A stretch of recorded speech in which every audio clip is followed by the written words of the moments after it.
So let's start at the very start. Is presentation, which sometimes can put people off jumping in, but just stop me at any point if you've got any questions or you want to jump in. So don't feel obliged to just sit and listen if you've got something you want to ask. Cool. Let's start off with what data protection is. I think generally we always think about the GDPR, but there's a little bit more to it than that. And there's a couple of important things just to point out on this. So in the UK in particular, data protection is based on these things mainly. So you've obviously got Data Protection Act 2018, UK General Data Protection Regulations, which are the basically the EU ones copied and pasted with references to EU taken out and stuff. So at the moment, very, very, very, very similar. Really important one that a lot of people don't know about, but is super important, is Privacy and Electronic Communications Regulations. And I'll briefly cover a little bit of what that talks about. And then also you've got a slight problem with GDPR, which sometimes you come across, hopefully not often. It depends on the kind of work that you do, and hopefully in your case, not very often, but it only applies to living people. So what do you do if someone's dead, for example? Then you've still got data protection obligations under things like common law of confidentiality. And then additionally, on top of that, keeping up with everything there, you've still got to think about any court cases that set precedent or give you some guidance or steer on things for future references. Quite a few things about it. Obviously, the famous one is the GDPR, because it was famous. It was seen as this big game changer in data protection.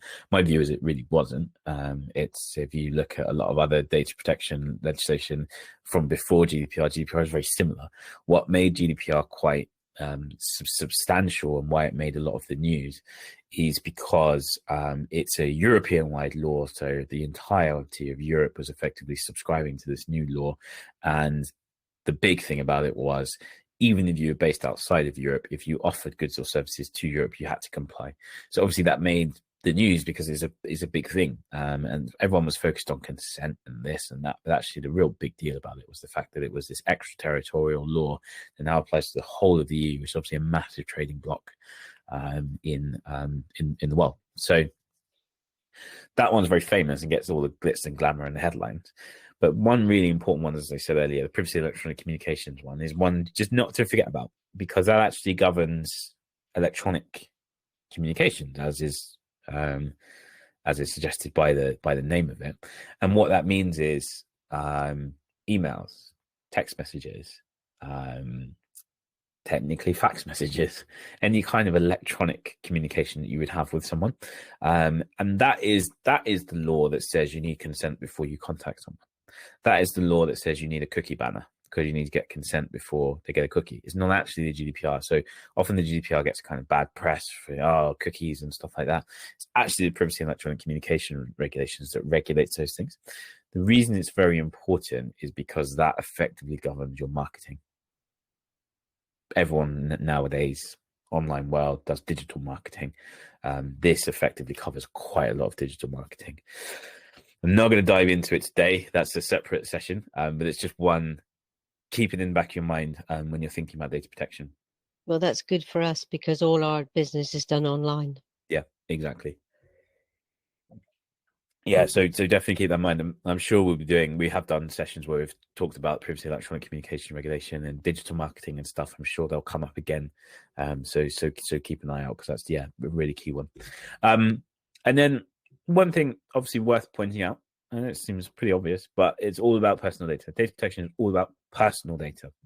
Personal data is defined as any information that is related to an identified or identifiable natural person. I don't know if you have a legal background or anything, but a natural person means a living person. Yeah. And hence why I was talking about the fact that people pass away. The GDPR technically doesn't apply. This is a really important definition, particularly from the identifiable part. It means, and subsequently as a result of a couple of court cases that have happened in Europe, if it is possible to identify someone from that data, it counts as personal data. So it might not be in and of itself obvious, but if I could combine it with something else, then it might become obvious. So for example, a really crude example, but it's true, I promise you this actually happened. Someone said there was a guy with one leg who came in. Now, one leg, and they wrote this down on on a form, and it was to do with a case that was happening. A person with one leg is not necessarily identifiable by itself. Okay, there are lots of people who have one leg. I can't identify who that is from there, but we had CCTV footage of that day. So it was quite possible for me to go, okay, I know that there's someone that to be looking out with one leg. I could then go into the CCTV and very clearly identify that person. So it was identifiable data because it was possible to identify someone.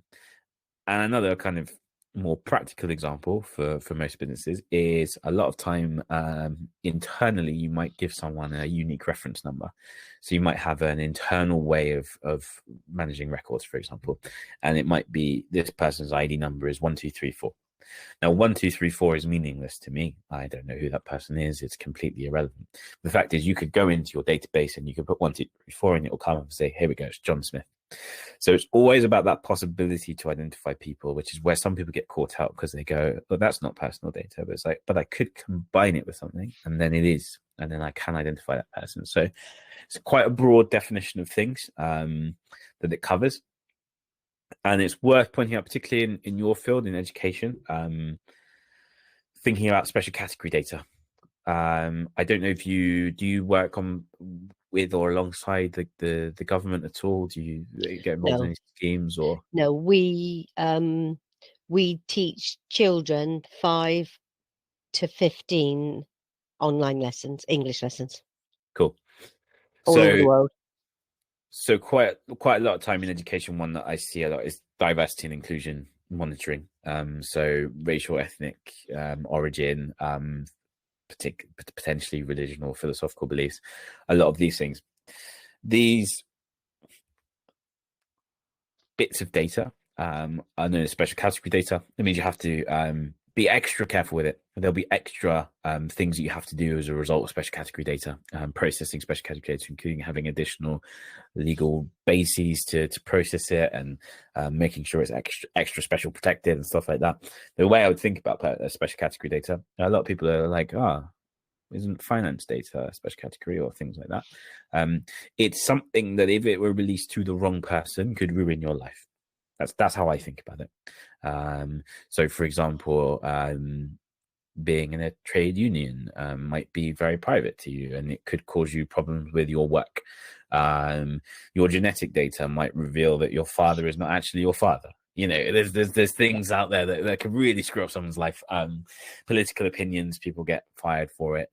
People get into trouble because of it, etc., etc. So those sorts of things you have to be particularly careful of. And I think in education, key one that we see, we work with a few ed tech companies, is often racial and ethnic origin data that comes up a lot for, like I say, monitoring diversity and inclusion, and on occasion thrown into that is religious or philosophical beliefs. So just be extra cautious when processing things like that.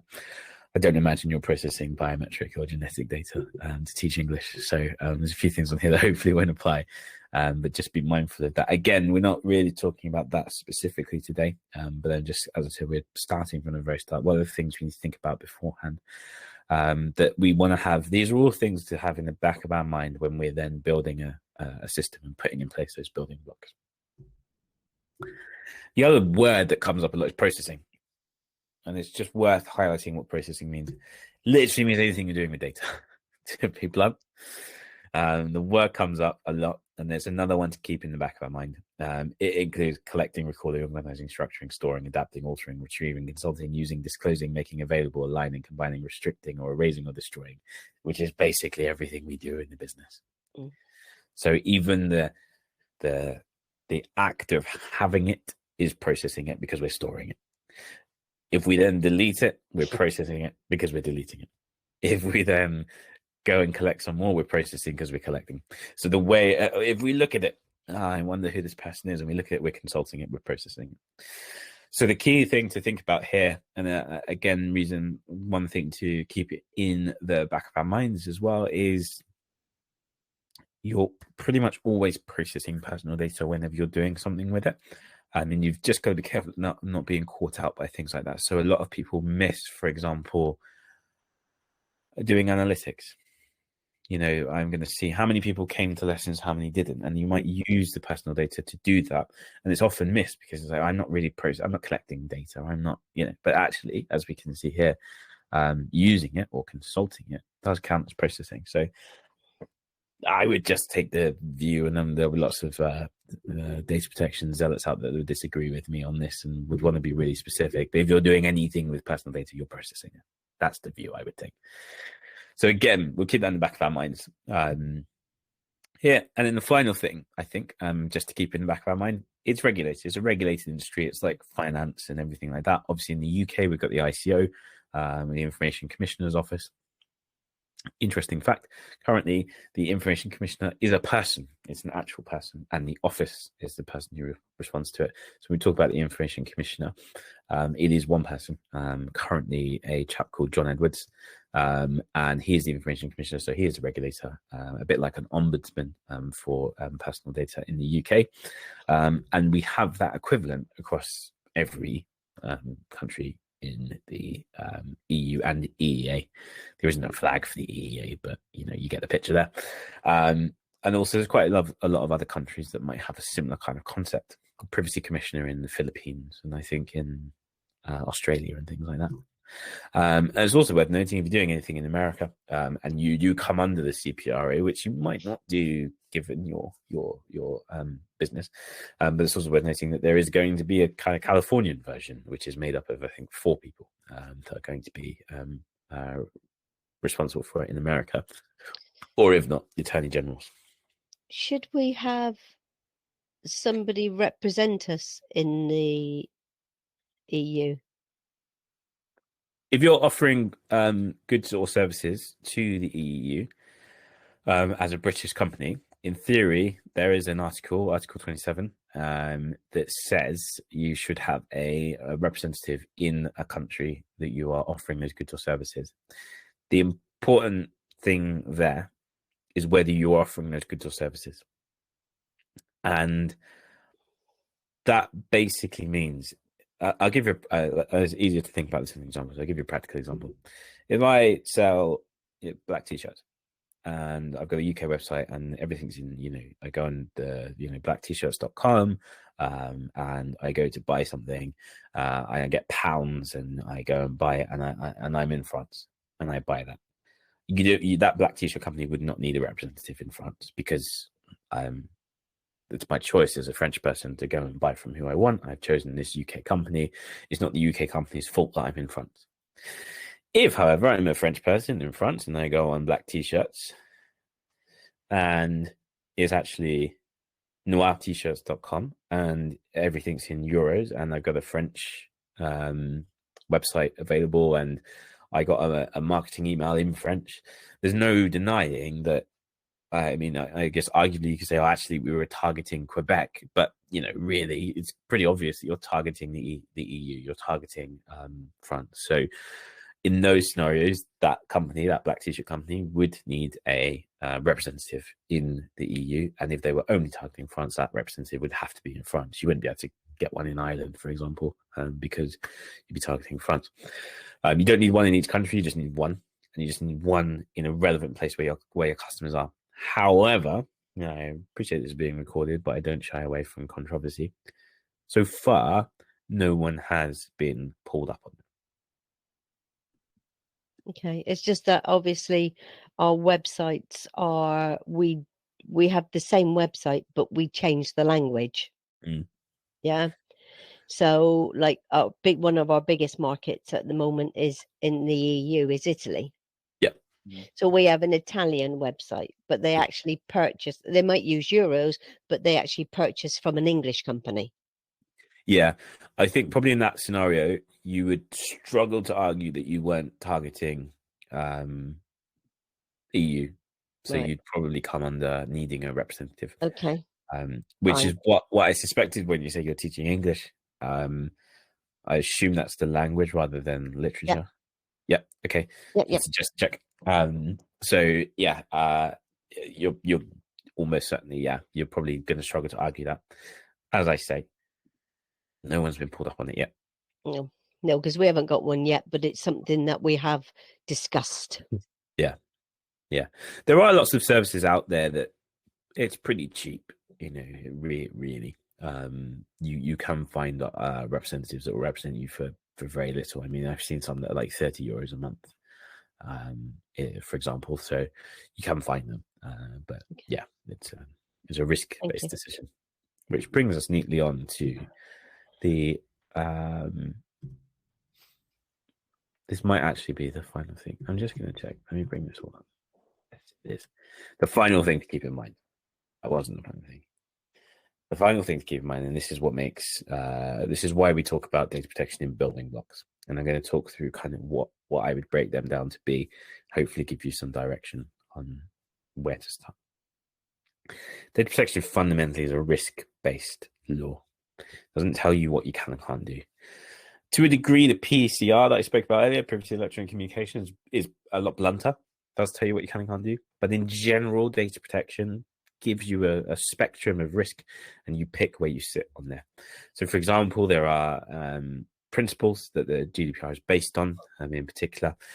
This is where I say, this is slightly off topic, this is where I say the GDPR wasn't that revolutionary. If you look at basically other bits of legislation around the world, like the Australian Privacy Act, which I think is 1990, it's got very similar principles, because all of it's based on pretty much the same thing back from a decision in 1981.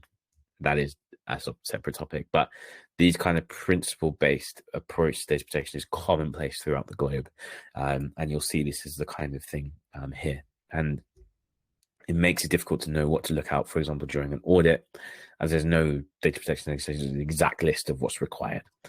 And so our advice, and this is where I'm going to get into the detail of how to think about data protection, is to focus on therefore the foundations of data protection that are going to underpin data protection practices across the company. Because A, you're looking at a risk-based standard.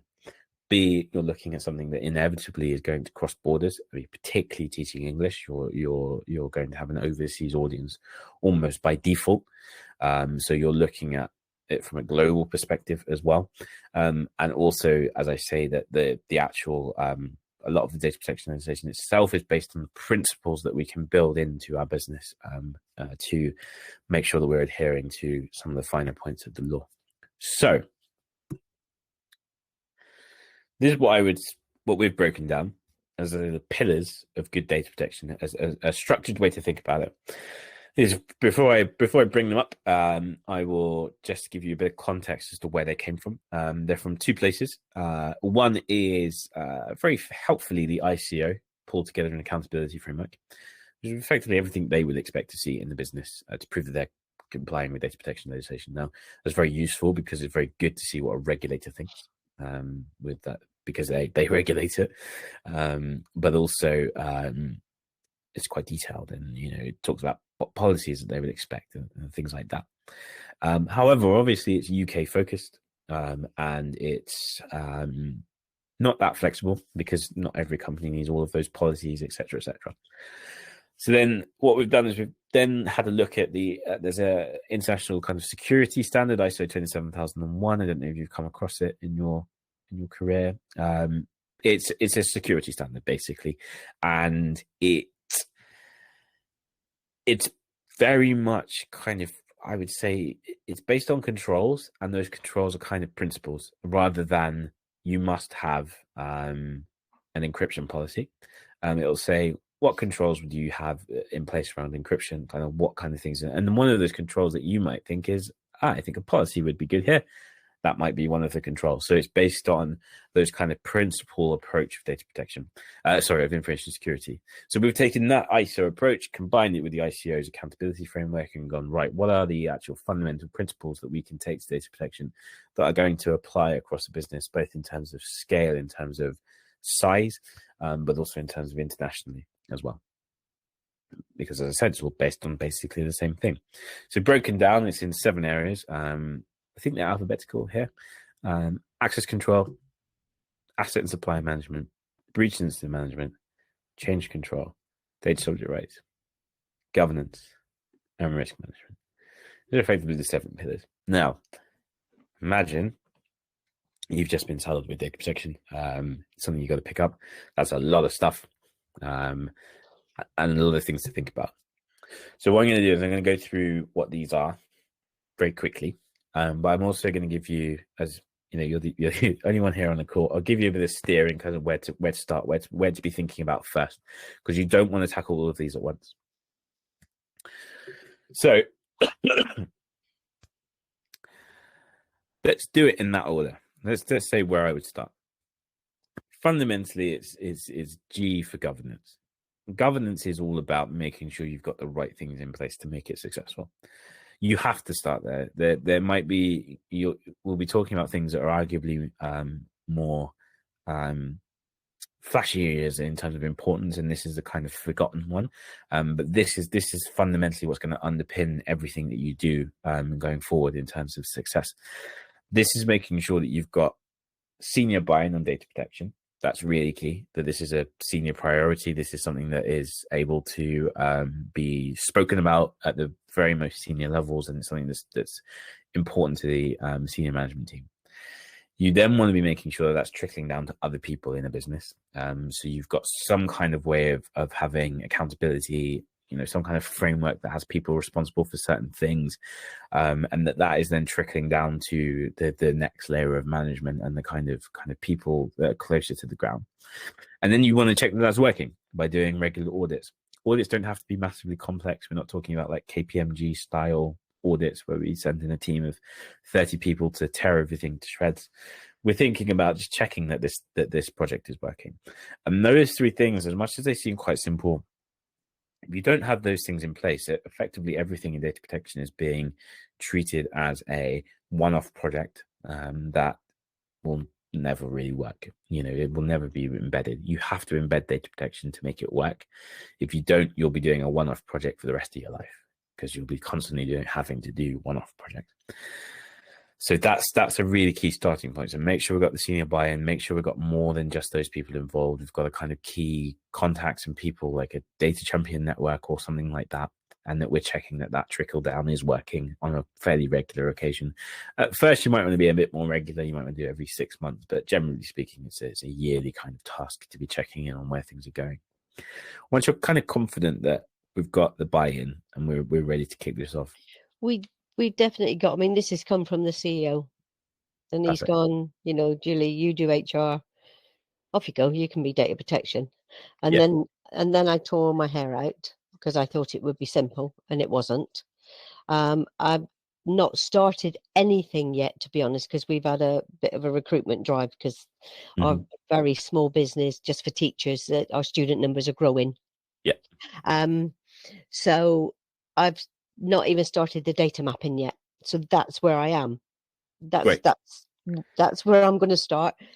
You're right where I am in my description of what to do next. Then you're right there, which is the next one is to do your data mapping, because the next one you want to be focusing on is the data subject rights. Because fundamentally all this legislation is about the rights of individuals.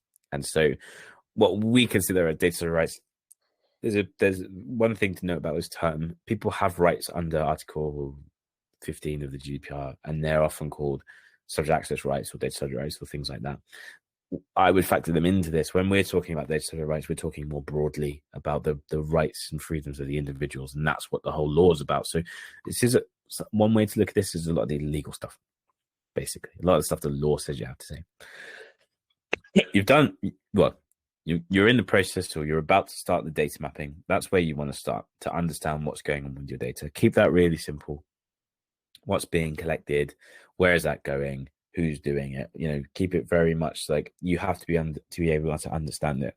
A mistake that I see a lot of people make with data mapping is thinking it has to be complex, or it has to be fancy or special, or cover all these things. It has to be intelligible. So as long as you can understand what's going on. So we're collecting first names, surnames, and email addresses, and they're going to Zendesk or HubSpot or something, and then that's being transferred into via Zapier to a Google Sheet. Okay, I can see what's happening. We can work the rest out afterwards. We don't need to be working into, what's the lawful basis here, or what do you do this here, or what do you do that there. We need to overcomplicate it at this stage. Keep that data map simple, a way that you can understand it. Good idea. I think something that we always do is we do a kind of department by department or area by area. So and then join it up. Once you've got that and you can understand it, that's when you can work on some of the things you might legally need, such as records and processing activities. So there's a template for that on the ICO's website. It's a useful document. It's not just a tick box exercise. If you do it right and it's worth investing a bit of time into it, it's a very useful document, because what it does is it takes your data mapping, which is obviously very visual, and it effectively lists out what you're doing with personal data, and you break that out to a reasonable degree. You don't have to break out first name, surname. Even like personal data, like contact information. Why are we processing this? This is why we're processing it. This is the lawful basis we're relying on. This is how long we keep it. It covers quite a lot of things that actually are going to be questions in the future. And in the future, you'll be able to say, I can check the records of processing. A practical example of this might be someone comes to you with a deletion request, like a member of staff comes to you with a deletion request. For example, I went to delete all of my... because I've had one. I've just had one this morning. Yeah. So one of those, for example, if you had a records of processing already, what you could do is go into your records of processing and go, what data are they asking you to be deleted? Okay, so contact details, this. What are the lawful basis that I'm relying on? Okay, so contract, legitimate interest, etc. I can't delete that data. Oh, I can delete that. Oh, I can't delete that. Yeah. It's a good way of structuring it so that you've got that kind of reference point.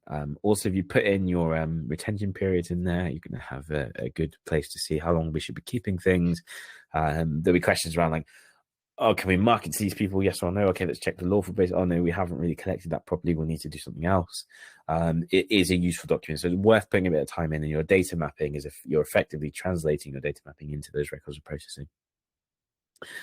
That's a really key document. You will legally required to keep it as well, so you will have to have it, but I would prefer to focus on the fact that it's useful. It's a good document to have in place. Once you've got that in place as well, it's going to give you a bit of perspective as to whether or not you need to do any DPIAs or LIAs. You know, some of the terms. I don't know if you spent much time on the ICO's website, but you probably will. But these are certain things that you've got in that you might legally have to carry out. You might not, you might do, you probably will have to do a couple of them. But these are, again, documents that the records of processing going to help you identify. Do we need to do these or not? Additionally, once you've got your records of processing, where your data maps are a translation, where your ROPA is or ROPA for short, where your ROPA is a translation of your data maps, your privacy notice is largely a translation of your ROPA. So you're going from data maps to privacy ROPA to privacy notice. So it gives you an opportunity to review your privacy notice as well, because you're effectively explaining to people outside what's in your privacy notice. Sorry, you're effectively explaining to people via your privacy notice what's in your records of processing. What are we doing with your data? Why are we keeping it? How long are we keeping it for? So it covers a lot of those things. And so that's a place to start, because A, it's all the legal stuff. B, it's a starting point, because as I said at the start, to keep in the back of my mind, it's all about the personal data. So this is where we have to start. We have to start with the personal data. C is going to help you with a lot of the questions that are going to come up in time, and it's going to help you identify, what special category data do we have, what do we not have, what can we slim down, do we need this, can we get rid of this, do we need to capture this, no, okay, get rid of it. And remember, we talked about those principles. One of them was minimization. Let's not collect what we don't need. So it's a good kind of retrospective starting point, I would say. So you've got your governance, you've got your data subject rights. You then want to look at something like breach and incident. Reason being is you've got the foundation to make this successful. You've got the legal stuff in place to help you longer term. We now need something just in case everything goes wrong. So it's a fail-safe, and that's why I'd put that next, because we've got the personal data, we understand what it is, and then we've got a kind of fail-safe. And the way I would describe a good breach incident procedure is it's your equivalent to your fire drill, your fire procedure in a warehouse of stock. So in the same way that everyone knows what to do in a fire, if people were working in a warehouse and they saw a bit of smoke, you would fully expect that someone would say something about it. You want the same approaches with breaches instance, that even a bit of cyber smoke gives someone the feeling that I need to speak to someone. That might be a phishing email. I might have done something wrong here. You want that kind of approach here, and everyone knows. You press everyone knows what the red things on the wall are. The break glass here. There's no illusion. There might be one or two people that have got no idea, but generally speaking, everyone knows. You break the glass and it makes the alarm go. You want that kind of thing with breaches instance. So what do I do if I suspect it? What number do I call? Who do I speak to? You don't want people floundering or flapping around, because it can be quite stressful, and people react to these things in all different ways. I used to work in crisis management and stuff. I've seen all kinds of reactions to things going wrong. And so the best way to help people is give them real structure around, like, if X goes wrong, do this. So that for me is not so much of an issue about breaches, because because we have young children, I'm the safeguarding lead. So we have a very clear process. Like, if you see something that you don't feel happy with, speak to this person, or if you can't get hold of this person, don't leave it for, no matter what it is, how serious you think it is. If you've got any concern at all, raise it right away. Yep. So it's the same principle. It's translating that to personal data now. Exactly. Yep. Another one actually on that point is, you jog my memory about something. You talk about safeguarding and the privacy notice. Obviously, you want a privacy notice that's intelligible to children. And I found that actually people with a safeguarding background are very good at writing this. Yeah, for us though, we don't really communicate to buy with the children. It's the parents. But you are processing their personal data, and you need to let them know what's going on with it. So you will need something that they will be able to understand. Okay. So it's just worth thinking about. So that, as I say, in my experience, people with safeguarding backgrounds tend to have quite a good approach to these sorts of things. Quite good at working with children, so understanding what works for them. But just some examples that I've seen that are absolutely fine. I've seen companies that use cartoons. I've seen companies that use videos. I've seen, it doesn't have to be text. Let's put it that way. Yeah. I mean, we still need that information for the parents. Exactly. Yeah. So we should also have something for the children. So we should do both. Yeah. Okay. And as you're involved in safeguarding, you'll know about GILIC competency, I imagine. Sorry, say that again. Are you aware of the GILIC competency test? No. Okay, it applies in data protection as well. It was a court case, I can't remember when, a long time ago, effectively looking at what age is someone considered competent to be making their own decisions. And that in the UK is 13. Yeah, you see some of our students are 5. Yeah, so everyone under 13, effectively, it's the parents, and everyone over 13, it's the We've just gone into that market, actually. Right. We had 5 to 12. We've just gone 13 to 15. We've just launched a new. Right. Yeah. Trying to increase. So they're a great example of an audience you might target for a privacy notice, for example, because they in the UK would be considered competent. Okay. So yeah, that's a good one to keep in mind. I think most of them are more competent than we are when they're 13. Exactly. So starting point for you, just look at those 3. That's where you're starting. Breach incident sounds like it's going to be pretty straightforward to do. You work in safeguarding, so again, kind of governance. I strongly suggest, I believe this, but also B, it works. If you can combine the idea of privacy with safeguarding, it's a powerful combination, because people take safeguarding very seriously, and so they'll take privacy very seriously as a result. So it's successful internally, but also this is people's rights. This is children's rights. These are things that, if they go wrong, could affect the safeguarding of children. If you were to release children's data and they've got an estranged parent who then finds out about them, etc., it's very closely linked. So if you can link the two, you're going to have a good chance of success.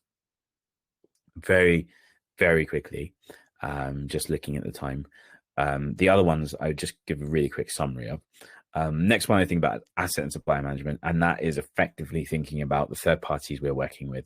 Where are we storing our data? Is that safe? Are they the right people? So again, almost with a safeguarding hat on as well, thinking if I'm using a third-party tool to store this children's data, can I be sure that this children's data is going to be secure in this third-party tool, or do I want to use something that's a little bit safer or a little bit better? So starting to think about your supply chain, because you might get really good at data protection internally, you give your data to someone else and they have a breach.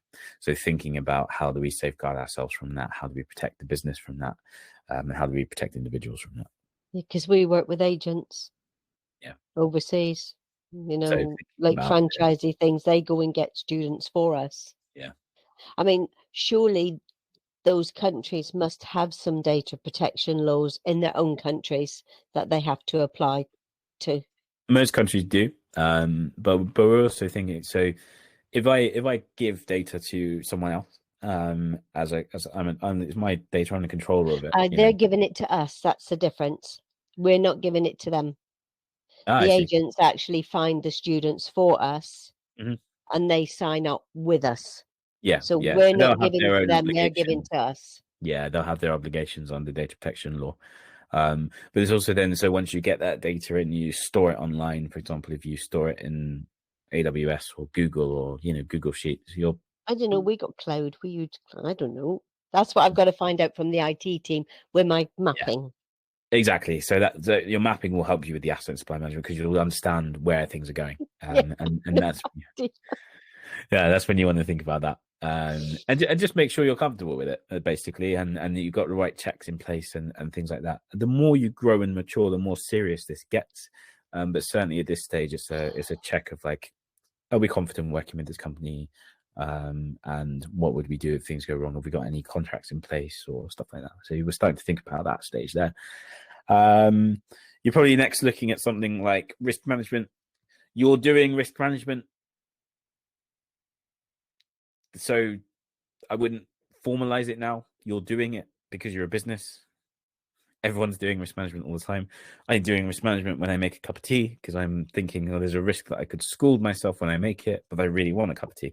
I'm doing risk management all the time. What we're talking about specifically here is formalizing that process.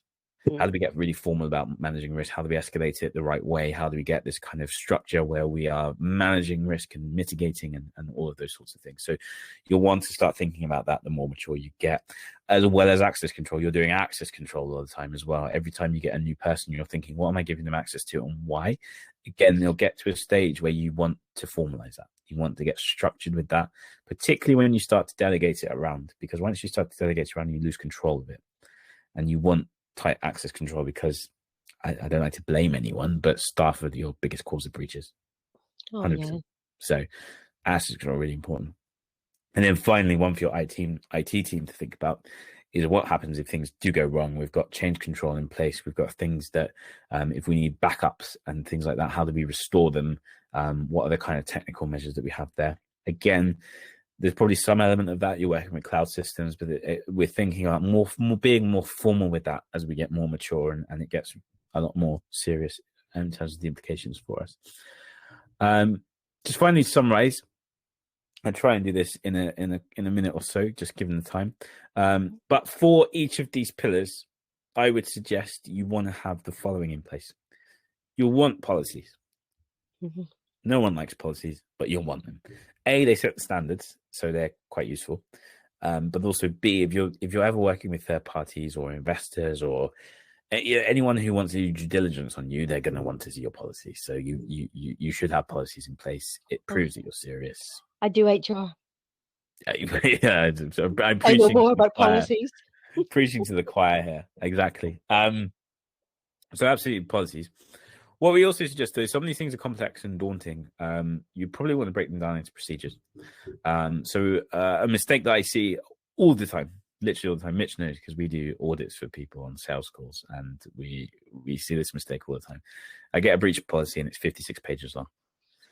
And you're just like, if I had a breach and I had to read this policy, I think I'd probably genuinely think about, should I just ignore the breach, or who do I speak to help me with this, or what is going on?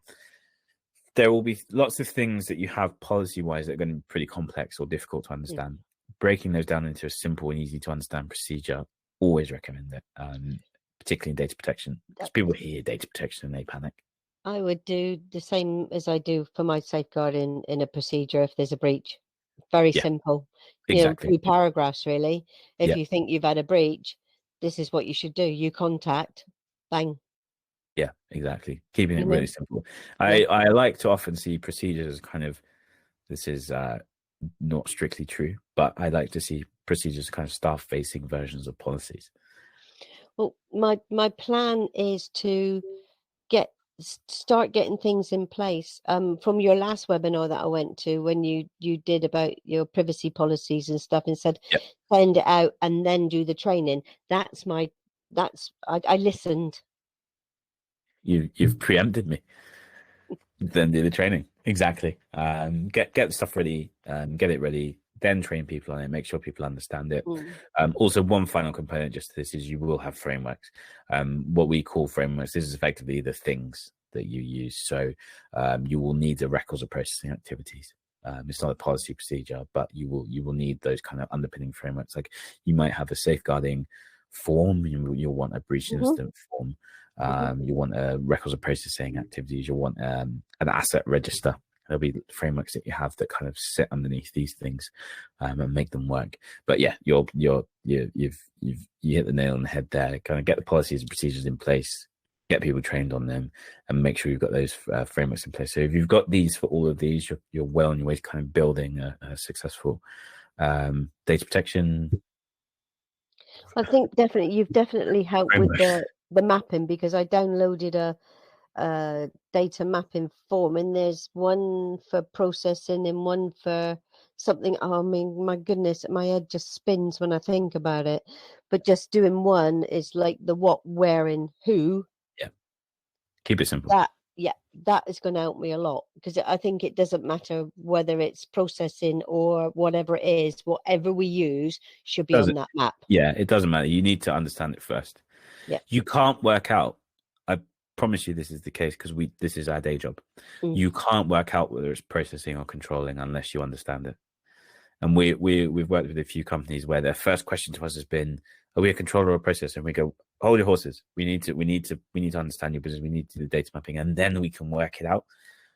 So a lot of the questions like data mapping is really integral too. So yeah, keep it simple. Make sure you understand it. That's absolutely a starting point. Lovely. Yeah. Thank you. Learned some more today. Hopefully, yeah. I've just got to get round to getting it all working. It's just at the moment it's just manic. It'll come. Yeah.